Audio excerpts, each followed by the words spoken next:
বিপদ আপদ আপনাকে সন্ত্রস্ত করে রাখতে পারে, কিন্তু এই বিপদ প্রত্যেকের জীবনে কোনো না কোনো কারণে থাকে।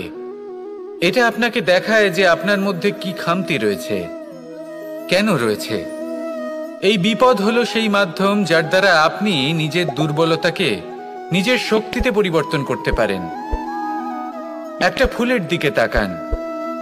একটা ফুল, তার বুকে যখন একটা সূচ বিধে এপার ওপার হয়ে যায়, শুধু তখনই আমাদের প্রভুর জন্য ফুলের মালা তৈরি করা যায়।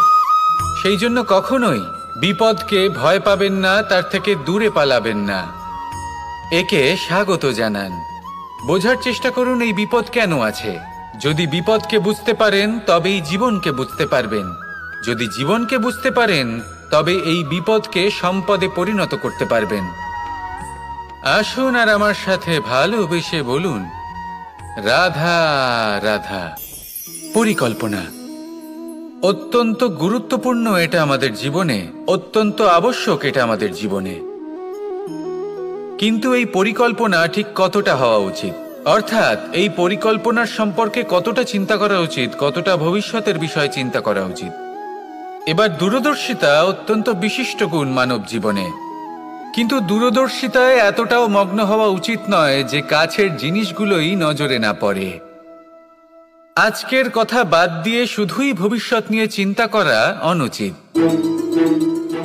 এবার দেখুন, পরিকল্পনা করুন, কিন্তু তার থেকে বেশি উপভোগ করুন।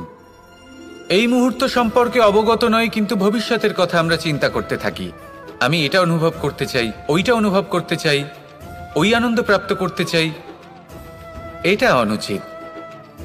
পরিকল্পনা করুন, সংযত করুন, কিন্তু আজকে, বর্তমানকে, এই মুহূর্তকে, জীবনের বাস্তবিক আনন্দ এটা, আর জীবনযাপনের সবথেকে শ্রেষ্ঠ পথও এটা।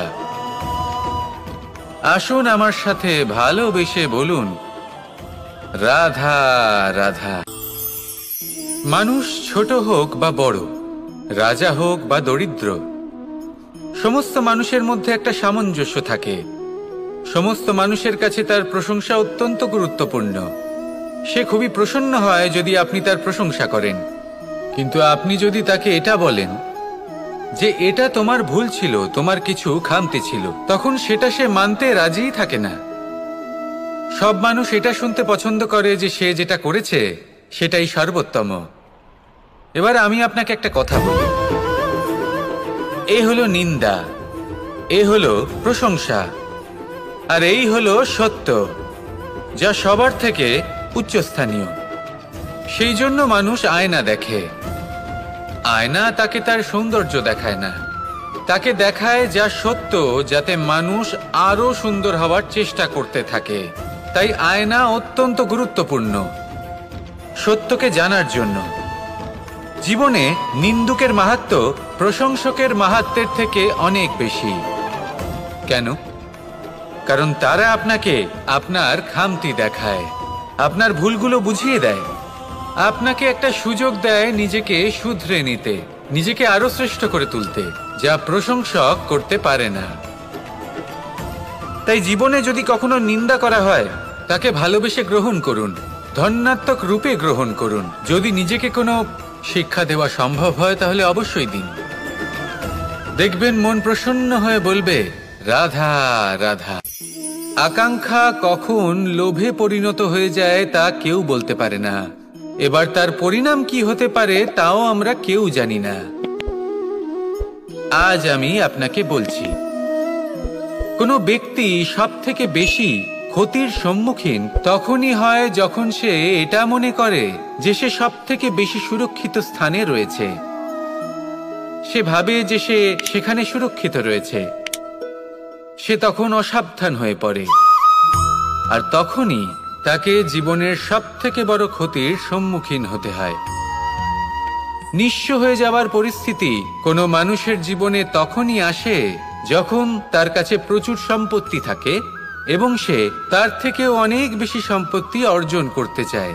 সেই অনেক বেশি সম্পত্তি অর্জন করার চেষ্টায় সে এমন কিছু করে বসে যার ফলে তাকে সমস্ত সম্পত্তি হারাতে হতে পারে।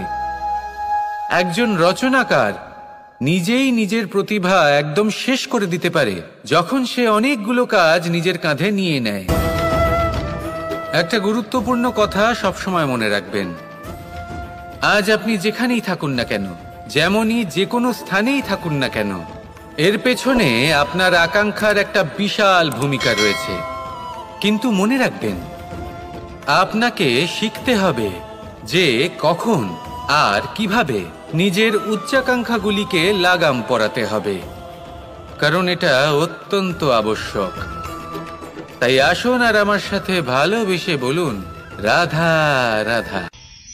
মানুষ কতটা বিচিত্র হতে পারে, সব সময় স্বপ্ন দেখতে থাকে যে কাল আমি এটা করব, কাল আমি ওটা শুরু করব, কাল আমি ওটা সম্পন্ন করব। এই যে কাল শব্দটা, এই কাল অত্যন্ত বিচিত্র এক শব্দ। আমরা সবসময় এটাকে আসতে দেখতে পাই, কিন্তু এটা আসাতে বর্তমানে পরিণত হয়। আবার আজ নতুন কাল দেখতে পাই, তার জন্য অপেক্ষা করি, যখন সেটা সামনে আসে বর্তমানে পরিণত হয়। এই কাল সবসময় একটা মিথ্যে সান্ত্বনা দেয় যে সে আসছে, কিন্তু সে কখনোই আসে না। যেটা আপনার হাতে রয়েছে তা হলো আজ, বর্তমান। তাই যা করার আছে, যা সম্পন্ন করতে চান, যা শুরু করতে চান, আজ করুন, বর্তমানে করুন। কারণ আজ আপনি যা করবেন সেটাই আপনার ভবিষ্যৎ নির্ধারিত করবে। ভবিষ্যতের বিষয় ভাবতে থাকলে ভবিষ্যৎ সুন্দর হবে না। আজ কর্ম করতে হবে। তাই আজ বর্তমানে জীবনযাপন করুন, কর্ম করুন, আর আমার সাথে ভালোবেসে বলুন, রাধা রাধা। সৌন্দর্য।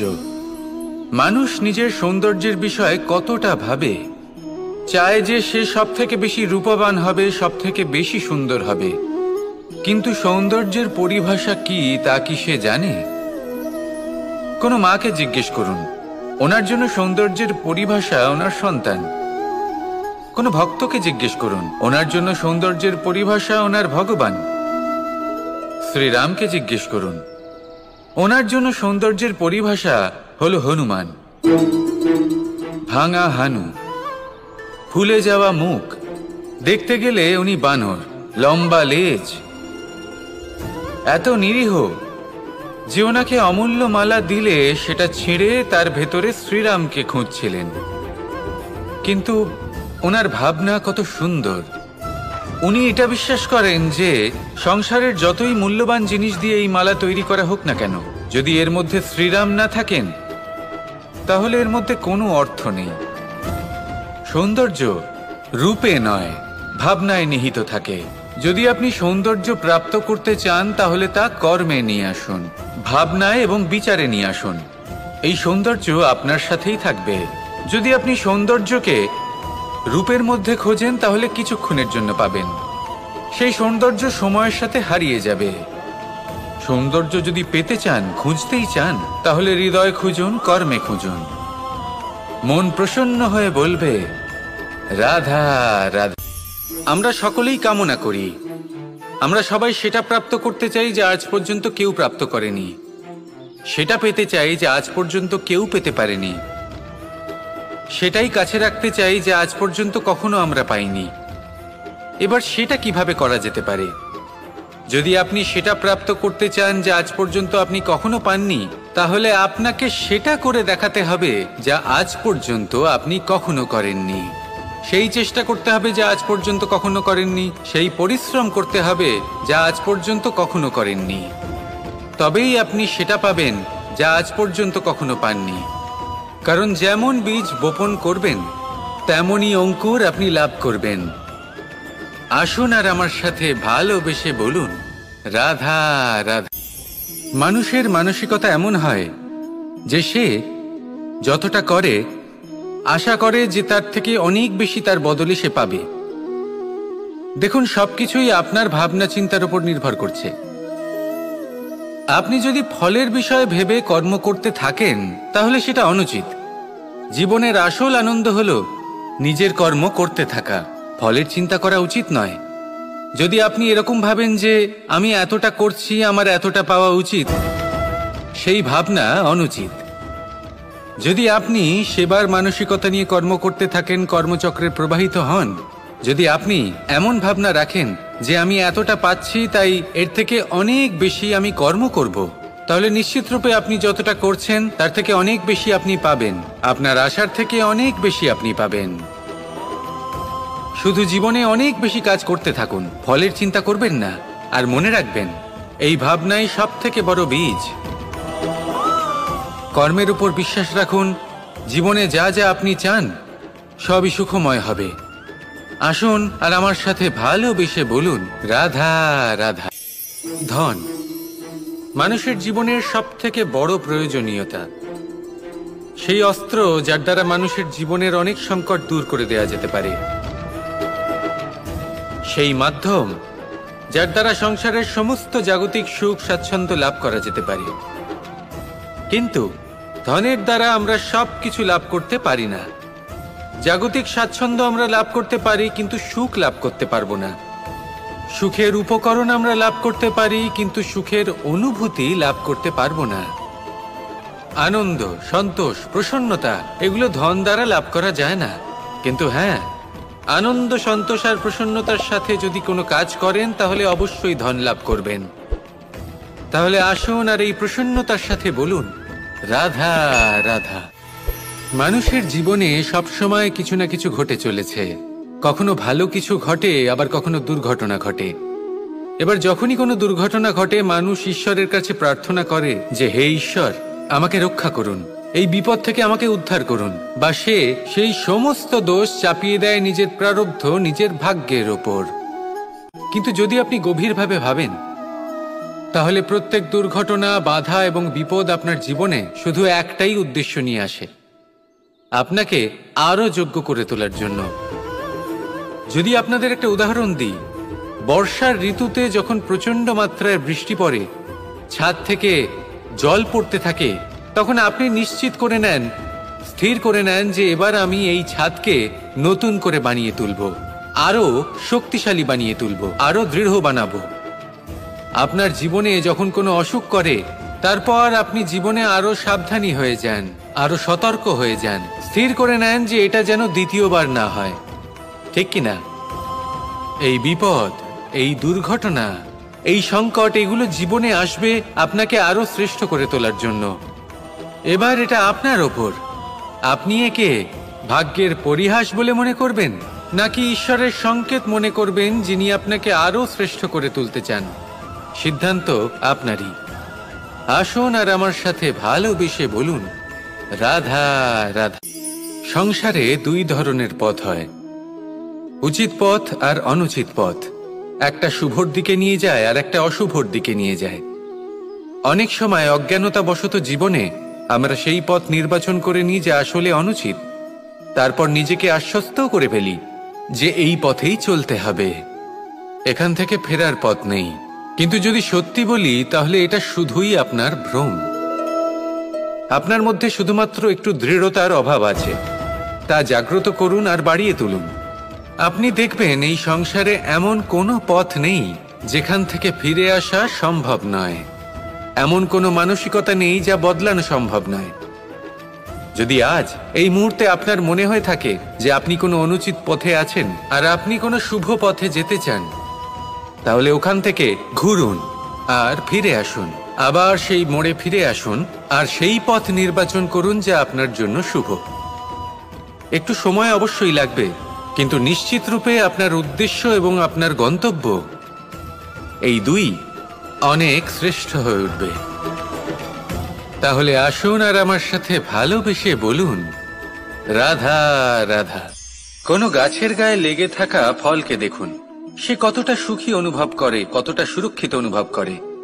তার যে খাবারের প্রয়োজন পড়ে তা সে গাছের শিকড় থেকে পেয়ে যায়। গাছের শাখা, ডাল তাকে সাহায্য করে থাকে, পাতা তাকে আশ্রয় দেয়, ওকে ছায়া প্রদান করে। কিন্তু সেই ফল যদি ওখানেই থাকে, তাহলে কি হবে? উচিত হবে না।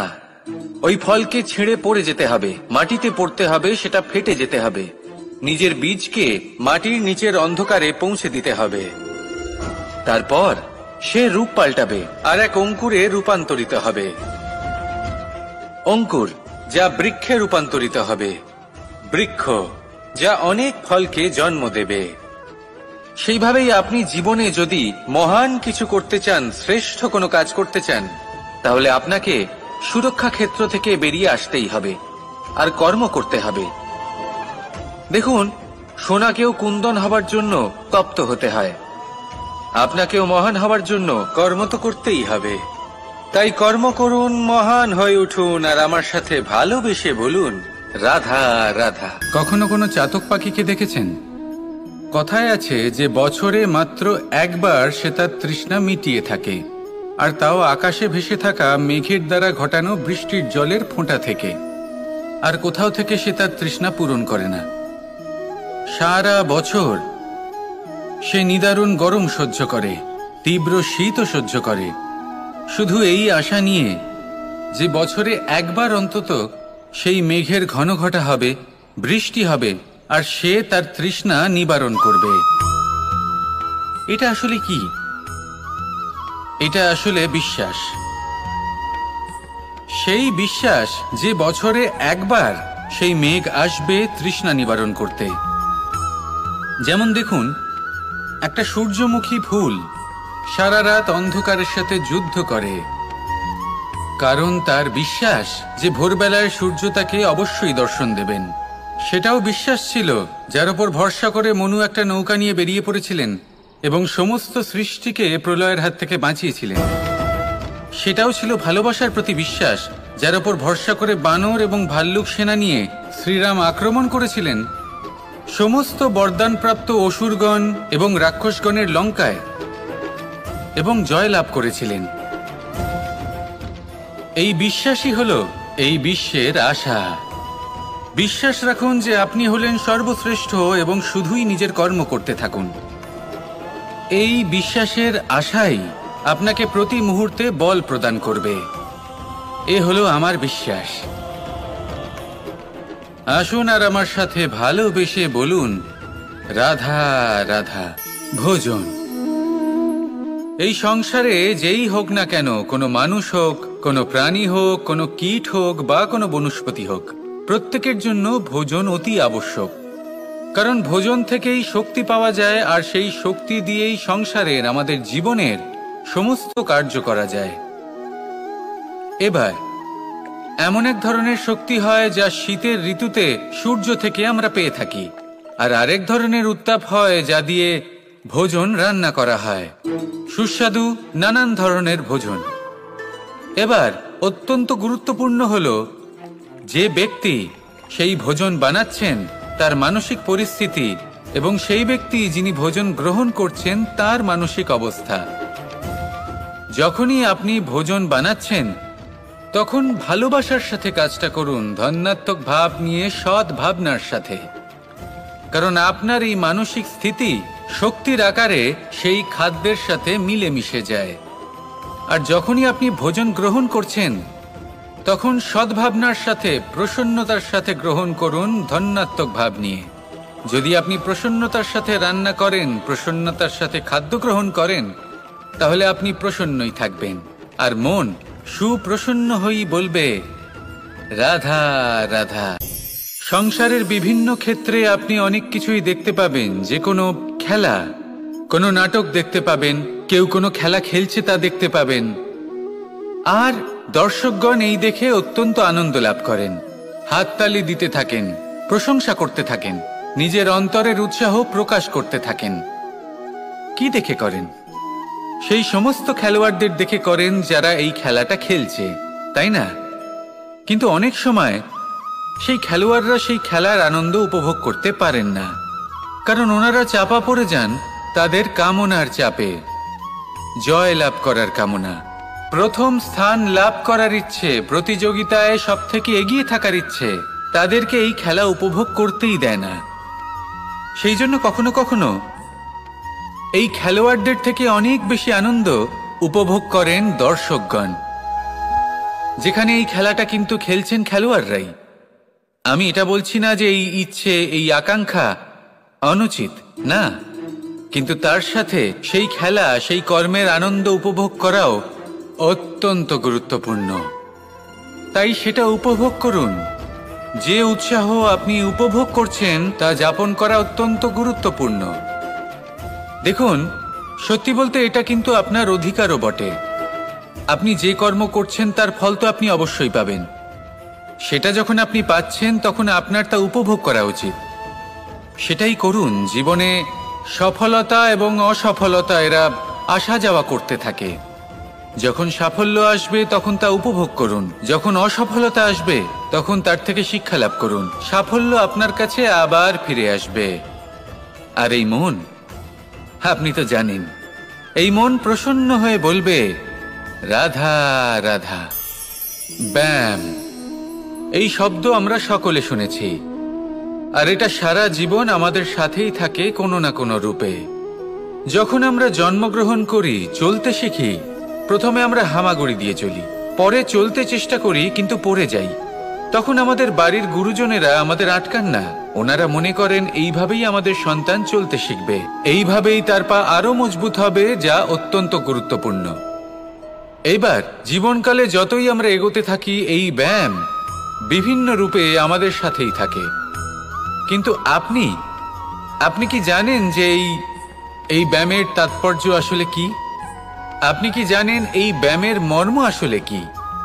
যখনই আমরা এই ব্যায়াম করি, আমাদের শরীরের মাংসপেশি ক্ষয় হয়। প্রথমে তা ক্ষয় হয়, তারপর আবার তা নির্মিত হয়। আরো শ্রেষ্ঠ, আরো শক্তিশালী মাংসপেশি আমরা লাভ করি। অর্থাৎ এই ব্যায়াম হলো সৃজনের বিজ্ঞান। এই ব্যায়াম আমাদের জন্য অত্যন্ত আবশ্যক। সেই জন্য জীবনে যখনই কোনো কিছু নষ্ট হয়ে যায়, চলে যায়, তখন হতাশ হয়ে পড়বেন না, তাকে পুনর্নির্মাণ করার চেষ্টা করবেন। আর এই শিক্ষা আমরা লাভ করি পাখিদের থেকে। যখনই বর্ষা হয়, ঝড় আসে, যখন পাখির বাসা ভেঙে চুরমার হয়ে যায়, তারা হার মেনে নেয় না। সে আবার অল্প অল্প করে সব খুঁজে একত্রিত করে আবার নিজের বাসা বানিয়ে তোলে।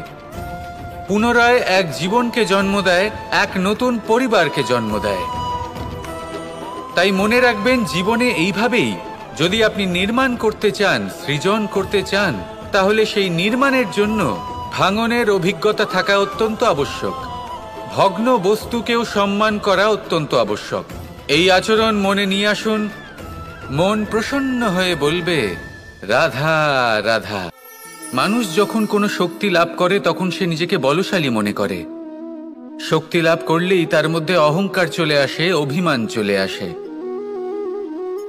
তার কারণ হলো সে একটা সহজ কথা বুঝতেই পারে না। এই সব যা হচ্ছে সময়ের জন্য হচ্ছে। সময়ের থেকে বেশি বলশালী আর কেউ নেই। এই সময়ের জন্যই রাবণ ভক্তি দ্বারা কৈলাস পর্বত তুলে নিয়েছিলেন। আবার সেই সময়ের জন্যই, সেই কারণেই রাবণকে বধ হতে হলো। তার সাথে সাথে রাক্ষস কুলও ধ্বংস হয়েছিল এবং লঙ্কাও ভস্ম হয়ে গেছিল। দেখতে গেলে জন্ম থেকে মৃত্যু পর্যন্ত এই যে সময়, সেটাই হলো জীবন। কিন্তু তার মধ্যেও যা সময় আসে কোনো কারণেই আসে।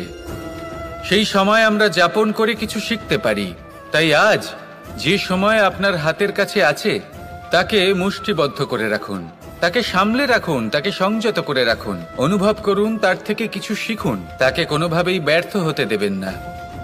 আর এটা জেনে রাখুন যে ভবিষ্যতে যা কিছু হতে পারে, যা কিছু হতে চলেছে, সেটা না আপনি জানেন আর না তা আপনার বশে রয়েছে। সেই জন্য আজ অহংকার বা অভিমান করে নিজের ভবিষ্যতের ক্ষতি করবেন না, সেই অনর্থ ঘটাবেন না। এটাই হলো সময়ের অর্থ। আসুন আমার সাথে ভালোবেসে বলুন রাধা রাধা। কথায় আছে, যখন আপনি যুদ্ধক্ষেত্রে দাঁড়িয়ে তখন শত্রুকে পিঠ দেখিয়ে পালিয়ে যাওয়া বা পিছু হটে যাওয়া অত্যন্ত অনুচিত যুদ্ধনীতি হয়। কথায় আছে যে শ্রেষ্ঠ যুদ্ধ নীতি হলো সেটাই যেখানে আপনি অস্ত্র হাতে নিয়ে এগিয়ে যান, সাহসের সাথে যুদ্ধ করে শত্রুকে পরাস্ত করে ফিরে আসেন। আর সেটাই আমি করেছিলাম। তখন মহাভারত রচনা হয়েছিল, কারণ তখন ধর্মরক্ষা করা আবশ্যক ছিল। কিন্তু এমনও একটা সময় ছিল যখন আমি যুদ্ধ থেকে পালিয়েছি, কারণ তখন প্রজাদের সুরক্ষা বেশি গুরুত্বপূর্ণ ছিল। আমার গায়ে যুদ্ধ বিমুখ হবার কলঙ্ক লাগিয়েছিল, কিন্তু ঠিক আছে, আমি সেটাই করেছিলাম যেটা প্রয়োজনীয় ছিল। শ্রীরামও লঙ্কা গিয়ে রাবণকে হত্যা করার পূর্বে 4 মাস ধরে অপেক্ষা করেছিলেন। অপেক্ষায় ছিলেন কবে সেই সেতু সম্পন্ন হবে। তারপরে গিয়ে রাবণকে পরাস্ত করলেন, তাকে বধ করলেন। জীবনে কখনো কখনো থেমে যাওয়া বা পিছু হটে যাওয়া কার্যকর হতে পারে। এটা প্রত্যেক সময়ের উপরে নির্ভর করে। শত্রু যে কেউ হতে পারে, যখন খুশি আক্রমণ করতে পারে। কোনো মানুষ হতে পারে, আবার কোনো দানবও হতে পারে। আমাদের নিজেদের মানসিকতা হতে পারে, কোনো অসুখ হতে পারে, মহামারীও হতে পারে। সেক্ষেত্রে সেটাই করুন যেটা উচিত মনে হয়। দেখুন, প্রত্যেকবার নারায়ণ তো আপনাকে সাহায্য করতে আসবেন না। অনেক সময় মানুষকে নিজেকেই সেই বাধার সম্মুখীন হয়ে তাকে পরাস্ত করতে হয়। আর এমনিতেও কথায় আছে যে প্রত্যেক নরের মধ্যে নারায়ণ আছেন। তাই অন্তরের নারায়ণকে জাগ্রত করুন, আর যা সমস্যা আছে তাকে সমাপ্ত করে ফেলুন, তা সে যতই পিছু হটে করতে হোক না কেন। আসুন আর আমার সাথে ভালোবেসে বলুন, রাধা রাধা। গুরু, যিনি পথ দেখান, আমাদের জীবনে অত্যন্ত গুরুত্বপূর্ণ, অত্যন্ত আবশ্যক। কিন্তু কিছু মানুষ মনে করেন যে গুরুর কোনো প্রয়োজন নেই, কারণ এই সমগ্র জ্ঞান মানুষের অন্তরেই নিহিত রয়েছে। এবার প্রশ্ন এটাই, যদি সমস্ত জ্ঞান মানুষের অন্তরে নিহিত থাকে, তাহলে গুরুর কি প্রয়োজন? আর যারা আজ পর্যন্ত গুরুকে মেনে এসেছেন, তারা কি অনুচিত করেছেন? এর উত্তর আমি আপনাকে দেব একটা উদাহরণ দ্বারা। একটা কাঠ যা জ্বলনশীল, জ্বলনের ঊর্জা তার অন্তরে নিহিত রয়েছে, কিন্তু তার জ্বলনের জন্য বাইরে থেকে একটা অনুঘটকের প্রয়োজন হয়। এই অনুঘটকই হলেন আপনার গুরু। উত্তাপ যা একটা কাঠকে জ্বালাতে পারে, সেই উত্তাপ হলো গুরুর প্রচেষ্টা। যদি সেই গুরুই না থাকে, তার প্রচেষ্টাই না থাকে, তাহলে সেই সমস্ত জ্ঞান যা মানুষের অন্তরে নিহিত, তা ব্যর্থ হয়ে যাবে। যদি আপনার সাথে আপনার গুরু থাকেন, আপনার পথ প্রদর্শন করেন, আপনার অন্তরের জ্ঞানকে বাইরে নিয়ে আসতে পারেন, তাহলে তাকে সম্মান করুন। আর আমার সাথে ভালোবেসে বলুন, রাধা রাধা। মানুষ সত্যের সাথে অবগত হবার জন্য ব্যাকুল হয়ে থাকে, চিরকাল চেষ্টা করতে থাকে। জন্ম থেকেই তার মনে এই ইচ্ছে জাগ্রত হয় সত্যিটা কি সেটা জানতে। এবার এই ইচ্ছে, এটা পূর্ণ কিভাবে করা যেতে পারে? কারণ মনে হয় যে জ্ঞান অর্জন করলেই এই ইচ্ছে পূর্ণ হতে পারে। তাই কেউ কেউ জ্ঞানের পেছনে ছুটতে থাকেন।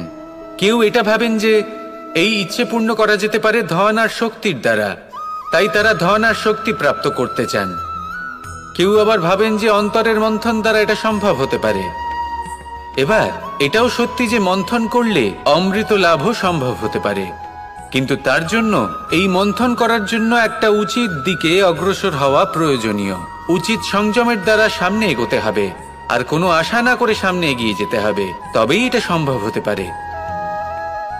একটা বাদ্যযন্ত্রের কথা ভেবে দেখা যাক। তার থেকে সুর তখনই নির্গত হয় যখন তার তারগুলি ঠিক করে বাঁধা হয়। যদি বেশি বেঁধে ফেলা হয় তাহলে তার ছিঁড়ে যেতে পারে, আর যদি ঢিলে থেকে যায় তাহলে তার থেকে উচিত সুর নির্গত হবে না।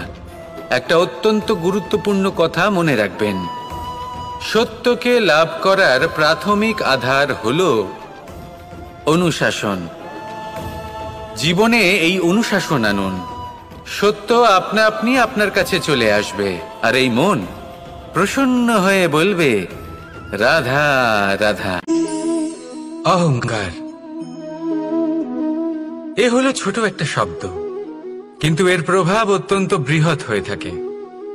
আর সব থেকে বড় সমস্যা হলো, মানুষ আজ অবধি বুঝতেই পারেনি যে এই অহংকারের বাস্তব রূপ কিরকম। কেউ একে গর্বের নাম দেন, কেউ একে আত্মসম্মানের নাম দিয়ে থাকেন, এবং কোথাও একটা এমন সময় চলে আসে যখন সময় এই অহংকারকে ভেঙে খান খান করে দেয়। আর তখন না গর্ব আপনাকে বাঁচাতে পারে, না আপনার আত্মসম্মান। এখন যদি আপনাকে উদাহরণ দিই, তাহলে যেখানে আপনি বসে আছেন সেই ঘরেই ওপরে তাকান, সেই ছাদের দিকে। যদি এই ছাদ অহংকার করতে থাকে যে দেখো আমি তো সব থেকে উঁচু জায়গায় আছি, আমার চেয়ে ওপরে আর কেউ নেই, আমি এই ঘরে থাকা সমস্ত ব্যক্তিকে ছায়া প্রদান করি, যদি এই অহংকার এসে যায় তাহলে কি? একবার ভেবে দেখুন, যদি পরের দিন তার উপর আরো একটা তলা বানিয়ে দেওয়া হয় তাহলে কি? এই ছাদ যার নিজের উঁচু হবার অহংকার ছিল, যে সব থেকে ওপরে ছিল, সে এবার পায়ের তলায় চলে এসছে। এটাই হয়ে থাকে। মনে কখনোই অহংকার পোষণ করবেন না। যদি মনের মধ্যে কিছু রাখতে চান তাহলে প্রেমের ভাব রাখুন, স্নেহ রাখুন। এই অহংকারকে আপনি যা ইচ্ছে নাম দিন, গর্ব হোক, আত্মসম্মান হোক, এর দ্বারা আপনার কোনোভাবেই কোনো লাভ হবে না। তাহলে এই অহংকারকে ত্যাগ করুন আর আমার সাথে ভালোবেসে বলুন, রাধা রাধা। তোমাদের যদি এই ভিডিওটা ভালো লাগে থাকে তাহলে অবশ্যই একটা লাইক করে দাও। এইরকম ভিডিও পেতে গেলে আমাদের সাথে থাকো।